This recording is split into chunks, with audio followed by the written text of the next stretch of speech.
Hi, this is Shujoy from 7boats Academy. Today we will discuss about how you can do a technical audit with the 7boats site auditor tool. So let's check it out. First you have to go to Google and search with siteauditor.7boats.com. So let's do it. Siteauditor.7boats.com. Hit the enter. Here you open the dashboard of the site auditor tool. So let's first go to new report.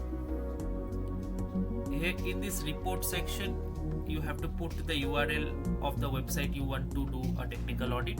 So let's go to 7boats.com and copy that URL and put the URL in the search box and analyze.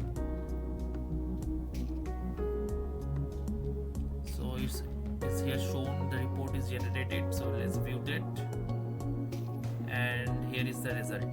So you can see its score is quite good. Out of 100 it scores 82. You can see the title, meta description part, and all the SEO ranking factors like title. You can see meta descriptions, headings, all the part you can see, content keywords, 404 page, robotalk.txt, each and everything are there. So the green signal means it's okay, and red signals means you have to work on that. So here is a small brief about the tools. So thank you, and please like and subscribe our channel, and do hit the notification bell for more similar updates.